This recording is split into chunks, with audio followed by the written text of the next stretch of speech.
How industry can prevent the crypto winter from becoming an ice age. Recognizing that crypto has to be regulated as part of the regular economy is a first step to arguing for rules tailored to its unique innovations, says John Rizzo. Over the last several months, the American people and lawmakers in Congress have gotten a crash course on cryptocurrency. Unless something changes, they might think twice before enrolling in the next semester. The current environment represents an existential threat to digital assets, but also has considerable implications for the future of traditional market participants and the broader economy. Before the FTX crypto exchange's collapse, most Americans were vaguely aware of digital assets. A small number held cryptocurrencies, others had relatives or friends who dabbled in it, and many more saw commercials for it during last year's Super Bowl or other sporting events. What came across then as innovative and perhaps a bit quirky now has the look of the financial equivalent of Operation Varsity Blues. John Rizzo is Senior Vice President for Public Affairs at Clyde Group, where he provides strategic counsel and communications. He most recently served as the senior spokesperson at the U.S. Department of the Treasury covering digital assets, fintech,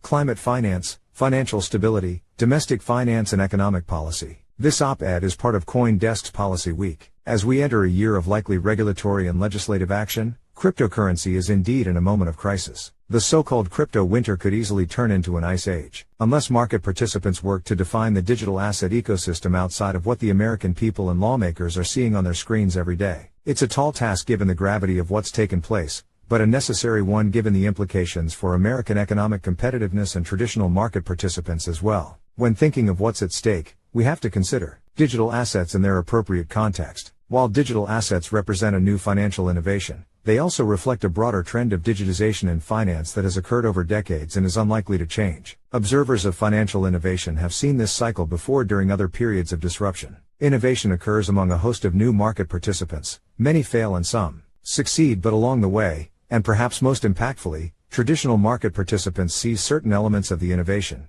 use them for their own ends and normalize them in the everyday economy. We've seen this recently as companies deploy blockchain technologies and banks experiment with stablecoins to more quickly and efficiently move resources. As many observers recognize, the cryptocurrency ecosystem is largely contained within itself, for now. Forward-thinking market participants understand the trend. The future of the economy is digitized, tokenized and potentially decentralized. The rules of the road that are put in place for crypto asset innovations will impact traditional financial market participants as they seek to harness crypto asset innovation for their own ends. The policies we put in place now will impact the bottom lines of crypto companies and traditional financial institutions. But it's also about the future of the American economy. To continue to lead the global economy, America must continue to set the policy pace in a financial system that will be increasingly digitized and tokenized. The moment to seize the policy initiative will not last long. Already, several countries are ahead of the US in the creation of central bank digital currencies, including China, and Europe is further advanced than the US in putting in place comprehensive regulatory frameworks for digital assets. We can either shape the future economy to best serve our citizens and businesses, or other nations will bring further innovation, efficiencies, and jobs to their shores, rather than our own. With the future of the financial system and American competitiveness on its shoulders, the digital asset industry must move quickly to repair the damage from the recent months' scandals. That begins with meeting policymakers and the American people where they are, namely a place of deep skepticism about digital assets. Happy talk about a utopian crypto future isn't going to cut it with Congress, regulators or the public. There will be no one taking the digital asset industry for its word on anything. Unfortunately, the actions of a few bad actors may have squandered that opportunity. Those who believe in the power of digital assets must move quickly to define the current environment, show real-world use cases for digital assets and demonstrate how this era of financial innovation can positively impact everyday Americans. FTX's collapse was about the corruption, not crypto per se, and the digital assets industry must speak clearly with one voice about this. Sam Bankman-Fried committed old-school theft of assets, misuse of funds and straight-up dishonesty with customers. He didn't need crypto to commit his alleged crimes, it was merely the venue for his misdeeds.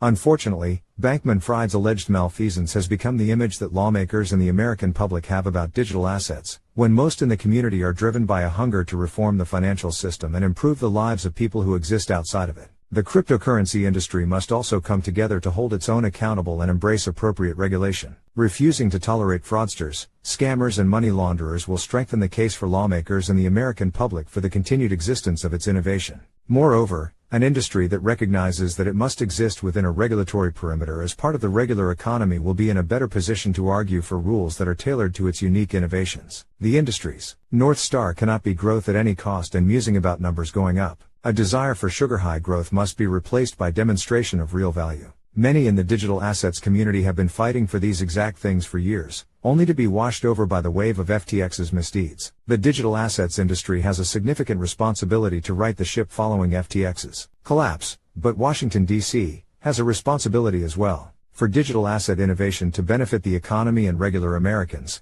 it must be taken off the table in the partisan food fight. Those on the right who see cryptocurrency as a means to starve the government beast and those on the left eager to smear genuine financial innovation as a mere Ponzi scheme have forestalled desperately needed bipartisan compromise. Digital assets aren't going away. They can't be banned practically. Policymakers should recognize the undercurrents of digitization and tokenization in the economy instead of wishing digital assets would just go away. The public's crash course on cryptocurrency will continue as proceedings related to FTX play out. The industry is at deep risk of seeing this educational course turn into an empty section in next semester's catalog, but it does not have to be that way. A practical commitment to basic rules of the road paired with an honest effort at bipartisan compromise in Washington can have a positive impact, leaving traditional market participants seeking to harness this innovation, and a country hungry to remain competitive and set the rules for the future economy.